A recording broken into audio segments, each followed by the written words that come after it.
안녕하세요. 사랑하는 성도님, 구원의 주님이 우리와 함께 하십니다.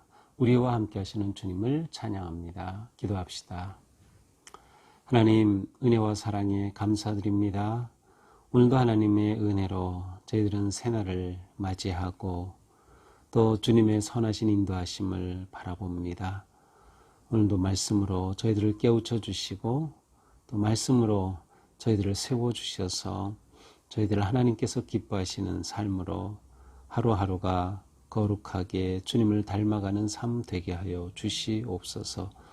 오늘도 주시는 말씀 앞에 아멘으로 응답하며 또 순종할 수 있도록 성령님께서 저희들의 마음을 감동하시고 인도하여 주시옵소서.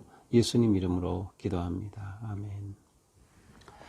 네, 오늘 말씀은 사무엘상 14장 36절부터 52절입니다.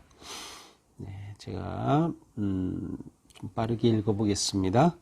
사울이 이르되 우리가 밤에 블레셋 사람들을 추격하여 동틀 때까지 그들 중에서 탈취하고 한 사람도 남기지 말자. 무리가 이르되 왕의 생각에 좋은 대로 하소서 할 때에 제사장이 이르되 이리로 와서 하나님께로 나아가사이다 하며 사울이 하나님께 묻자오되 내가 블레셋 사람들을 추격하리까 주께서 그들을 이스라엘 손에 넘기시겠나이까 하되 그날에 대답하지 아니하시는지라. 사울이 이르되 너희 군대의 지휘관들아 다 이리로 오라. 오늘 이 죄가 누구에게 있나 알아보자. 이스라엘을 구원하시는 하나님께서 여호와께서 살아계심을 두고 맹세하노니 내 아들 요나단에게 있다 할지라도 반드시 죽이리라 하되 모든 백성 중 한 사람도 대답하지 아니하며 이에 그가 온 이스라엘에게 이르되 너희는 저쪽에 있으라. 나와 내 아들 요나단은 이쪽에 있으리라. 백성이 사울에게 말하되 왕의 생각에 좋은 대로 하소서 하니라. 이에 사울이 이스라엘의 하나님 여호와께 아뢰되 원하건대 실상을 보이소서 하였더니 요나단과 사울이 뽑히고 백성은 변한지라. 사울이 이르되 나와 내 아들 요나단 사이에 뽑으라 하였더니 요나단이 뽑히니라. 사울이 요나단에게 이르되 내가 행한 것을 내게 말하라. 요나단이 말하여 이르되 내가 다만 내 손에 가진 지팡이 끝으로 꿀을 조금 맛보았을 뿐이오나 내가 죽을 수밖에 없나이다. 사울이 이르되 요나단아 내가 반드시 죽으리라. 그렇지 않으면 하나님이 내게 벌을 내리시고 또 내리시기를 원하노라 하니 백성이 사울에게 말하되 이스라엘에게 이 큰 구원을 이룬 요나단이 죽겠나이까. 결코 그렇게 하지 아니하니이다. 여호와의 살아계심을 두고 맹세하옵나니 그의 머리털 하나도 땅에 떨어지지 아니할 것은 그가 오늘 하나님과 동역하였음이니이다 하여 백성이 요나단을 구원하여 죽지 않게 하니라. 사울이 블레셋 사람들을 추격하기를 그치고 올라가매 블레셋 사람들이 자기 곳으로 돌아가니라. 사울이 이스라엘 왕위에 오른 후에 사방에 있는 모든 대적과 모압과 암몬 자손과 에돔과 소바의 왕들과 블레셋 사람들을 쳤는데 향하는 곳마다 이겼고 용감하게 아말렉 사람들을 치고 이스라엘을 그 약탈하는 자들의 손에서 건졌더라. 사울의 아들은 요나단과 이스비와 말기수하여 그의 두 딸의 이름은 이러하니 맏딸의 이름은 메라비요 작은 딸의 이름은 미갈이며 사울의 아내 이름은 아히노아미니 아히마스의 딸이요 그의 군 사령관의 이름은 아브넬이니 사울의 숙부 넬의 아들이며 사울의 아버지는 기스요 아브넬의 아버지는 넬이니 아비엘의 아들이었더라. 사울이 사는 날 동안에 블레셋 사람과 큰 싸움이 있었으므로 사울이 힘센 사람이나 용감한 사람을 보면 그들을 불러 모았더라. 아멘. 자, 오늘 말씀을 우리가 이해하기 위해서는 이제 14장, 사무엘상 14장 앞부분, 1절부터 전체를 좀 내용을 아는 것이 이제 오늘 말씀과 연결이 됩니다. 자세하게 볼 수는 없지만 간략히 말하면 이제 이스라엘과 블레셋의 그 전쟁이 이제 일어나게 되죠. 그런데 지금 이 사울은 이 전쟁을 승리로 이끌기 위해서 하나님을 의지하고 나가서 싸워야 되는데 머뭇거리고 있는 겁니다. 이런 상황에서 요나단이 용감하게 믿음을 가지고 이 블레셋 전초 부대를 쳐들어갑니다. 물론 처음부터 쳐들어간 건 아니었어요. 그는 이제 그 부대가 보이는 곳에 한 골짜기에 이르는데 이곳을 지나가면 바로 저 부대입니다. 근데 이곳은 양쪽에 높은 그런 큰 바위가 있는 곳이었고요. 이 바위가 아마 특별했던 것 같아요. 그래서 바위의 이름까지 있습니다. 보세스라는 바위, 하나는 세네다. 우리나라에도 이제 어떤 큰 바위들은 마을 사람들이 이름을 이렇게 지은 것과 같이 이렇게 돼 있어요. 자, 이렇게 바위 있는 곳에 요나단, 사울의 아들 요나단과 그를 따르는 그러한 그 군사를 데리고 높은 바위에 올라갑니다. 그러면서 이제 그는 말하죠. 만약 우리가 올라가 있는데 저 블레셋 군사가 우리를 보고 와라 싸우자 하면은 이것은 하나님께서 허락하신 전쟁이더라. 이렇게 생각을 하고 우리가 저들을 쳐들어가자 이렇게 약속을 합니다. 그래서 일부러 이제 그들 앞에 요나단이 섰죠. 그런데 정말 그들이 보더니 요나단 보고 나와서 싸우자 이렇게 올라오라 이렇게 말합니다. 그러니까 요나단이 하나님께서 저들을 우리에게 넘기셨다. 하나님의 뜻이다라는 확신을 가지고 쳐들어갑니다. 그래서 이 요나단과 요나단의 그 호위병 몇몇이 여기서는 이제 마치 한 사람처럼 이렇게 보이는데 무기 든 자로 이렇게 단수로 나와요. 근데 정말 한 사람일 수도 있고 아니면 몇몇일 수도 있어요. 어쨌든 요나단을 호위하는 그 군사와 함께 정말 그 블레셋 진영으로 갑니다. 그러가면서 그 오는 자들을 이 요나단과 그의 호위병이 다 무찌릅니다. 그래서 14절에 보면 20명가량이나 이렇게 처음에 무찌르게 됩니다. 이 순간 블레셋은 갑자기 공포에 떨게 되죠. 그런데 사울이 이렇게 내려다보니까 저 블레셋 진영에서 막 싸우고 움직이는 그런 모습이 보이는 겁니다. 그래서 이게 무슨 모습이냐 이렇게 보면서 저 분명히 우리 가운데 누가 빠져나가서 싸우는 거다. 누가 빠져가는지 점호해봐라. 그래서 점호하니까 요나단이 딱 뽑혔어요. 요나단과 무기든 자가 빠졌다는 것을 알게 됐어요.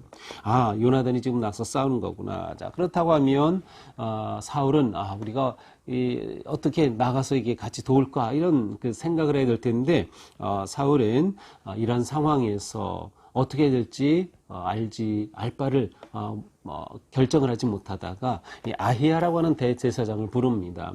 이 당시에는 전쟁이 일어나면 대제사장도 함께 참여했어요. 왜냐하면 대제사장을 통해 하나님의 뜻을 묻는 그러한 것이 필요했기 때문이죠. 그래서 아히야에게 여호와의 법궤를 이리로 가져오라 이렇게 해서 하나님의 뜻을 묻겠다는 것이죠. 그런데 진행되는 앞에 상황을 보니까 이게 막 급박하게 전쟁이 지금 막 진행되고 있는 겁니다. 그러니까 사울이 하나님께 물으려고 했던 것을 멈추게 합니다. 19절에 보면 네 손을 거두라. 네 손을 거두라 하는 것을 번역하면 하나님께 묻지 말라. 이러한 번역이 가능한 거예요. 그래서 하나님께 묻지 말라. 하나님께 물으려고 했던 것은 잘한 것이었어요.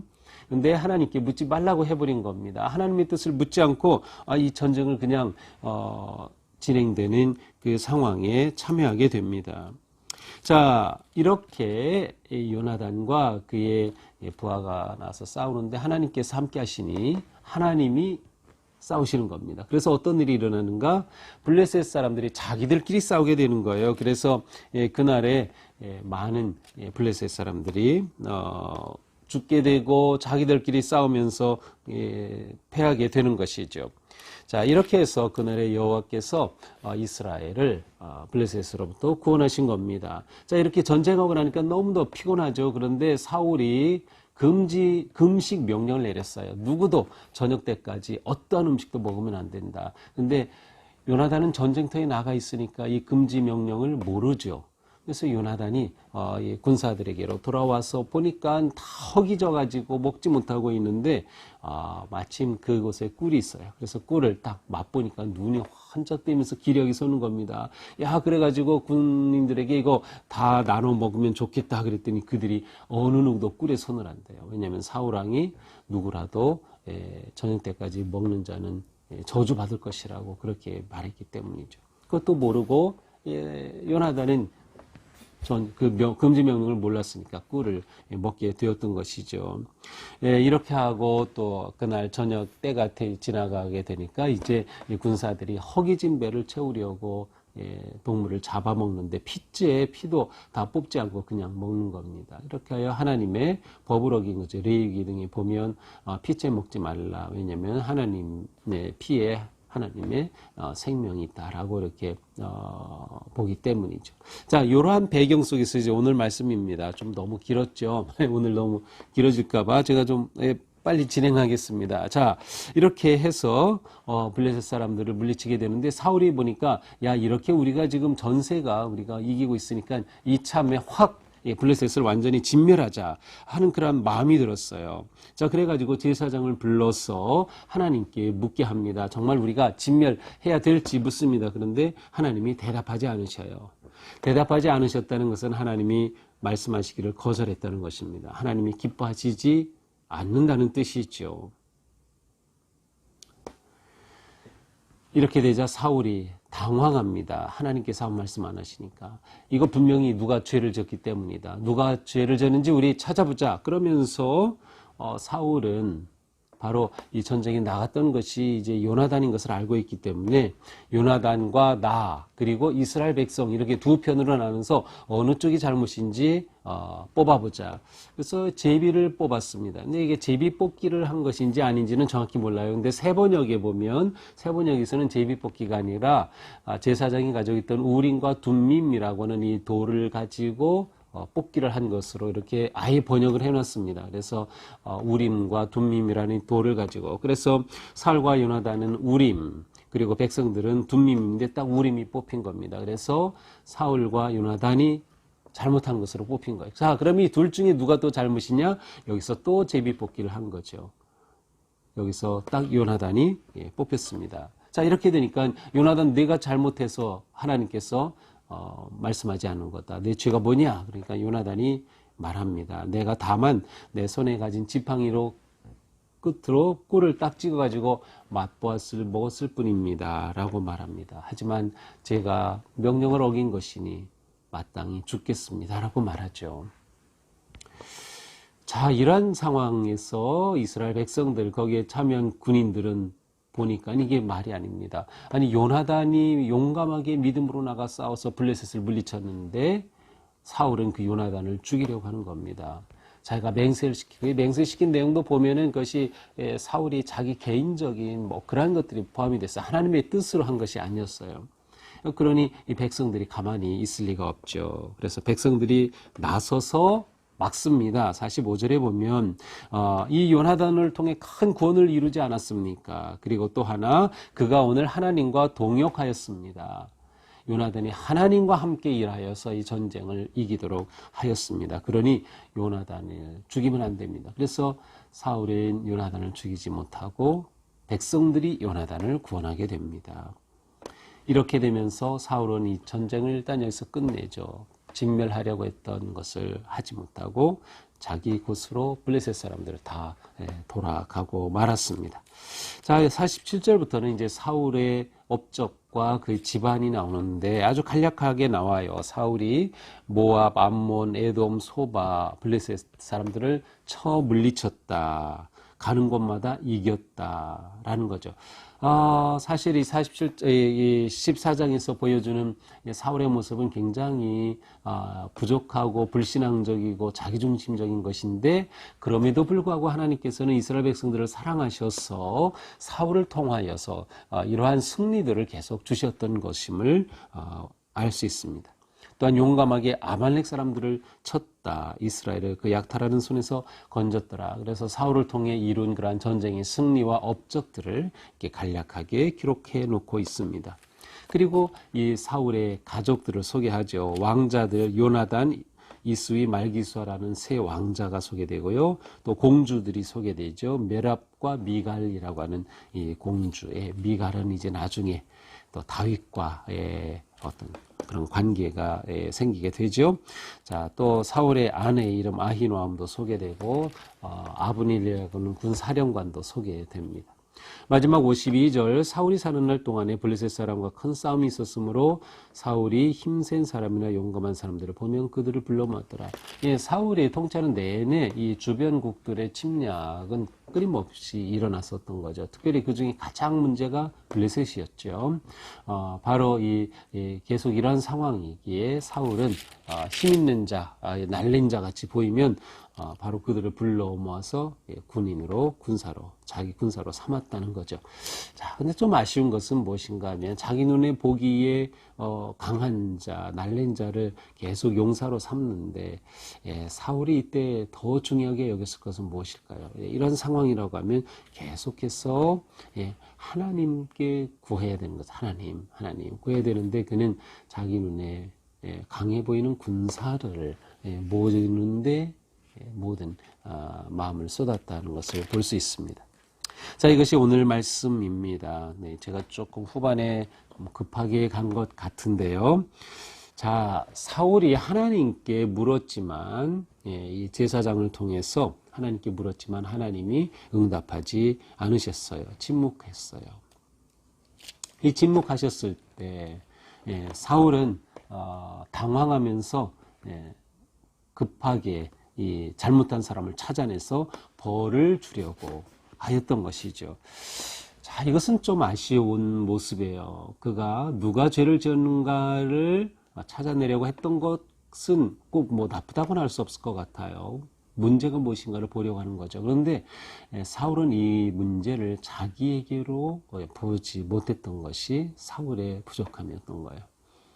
하나님이 침묵하실 때 그 시간은 우리가 자신을 돌아볼 시간입니다. 자기 자신을 돌아보는 거죠. 하나님께서 침묵하시는데 그래, 그러면 나에게 무슨 문제가 있는 것일까를 생각하고 묻는 것이 바른 신앙인의 모습이 될 거예요. 그래서 하나님의 침묵이 우리의 돌이킴의 기회가 되고 자기를 발견하고 하나님께로 나아가는 기회가 되고 회복과 회개의 기회가 될 수 있는 거죠. 때로 하나님은 우리에게 의도적으로 침묵하십니다. 우리는 그 침묵의 시간을 통해서 때로는 하나님을 더 구하게 되고 더 찾게 되고 오히려 하나님께로 더 가까이 나아가게 되는 거죠. 바로 이러한 믿음의 자세와 반응이 우리에게 필요하다. 하나님이 침묵하실 때 그럴수록 우리는 더욱더 하나님의 음성에 귀를 기울여야 합니다.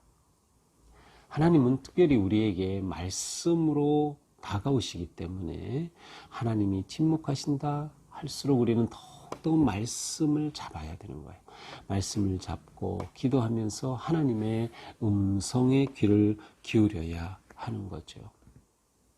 우리는 결코 하나님을 조종할 수 없습니다. 사울은 하나님에 대해 이와 같은 자세가 있었어요. 잘못된 마음이죠.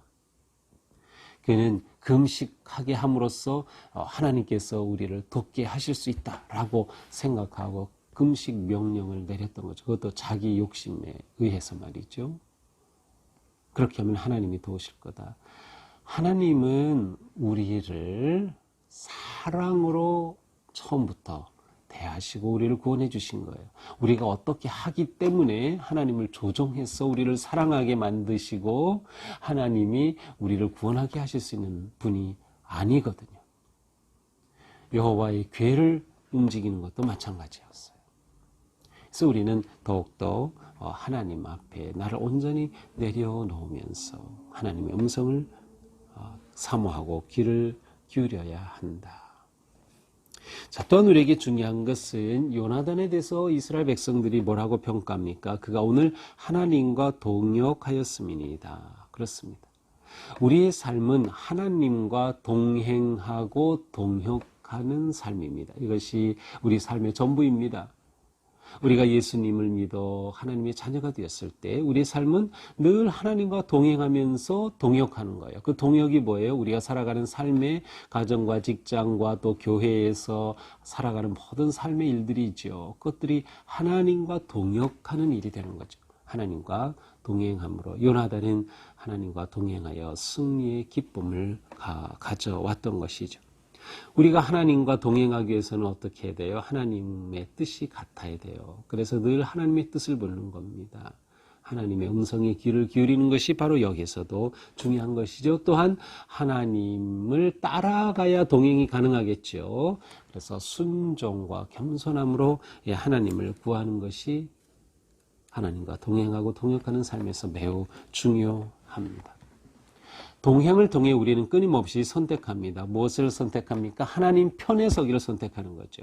하나님 편에 서야 하나님과 동행하는 거죠. 그러나 세상은 우리를 계속 불러내죠. 여기로 와, 이쪽이야, 이 길이야. 그때마다 우리는 하나님을 선택하고 하나님 편에 서서 하나님과 동행할 때 하나님이 내 편이 되어주시고 그 하나님의 은혜로 우리는 승리하는 삶을 살게 되는 것입니다. 오늘 하루도 우리의 삶이 하나님의 음성에 귀를 기울이고 하나님을 구하며 또한 하나님 편에 서서 하나님과 동행하고 동역하는 승리와 기쁨의 하루가 되기를 주님의 이름으로 축복합니다. 기도합시다. 주님 감사합니다. 오늘 하루의 삶 하나님과 동행하고 동역하는 삶이 되게 하옵소서. 하나님의 뜻을 구하고 하나님의 마음을 사모하게 하여 주시옵소서. 늘 하나님께 묻게 하여 주시고 기꺼이 하나님의 뜻에 순종하며 하나님 편에 서기로 결단하고 선택하는 오늘 하루가 되게 하여 주시옵소서. 그리하여 오늘의 삶이 하나님께 기쁨이 되고 우리에게는 은혜 가득한 삶이 되게 하여 주옵소서. 예수님 이름으로 기도합니다. 아멘. 네, 오늘도 주님 은혜 안에서 주님과 동행하는 또 주님과 동역하는 행복한 삶 되기를 축복합니다. 사랑합니다.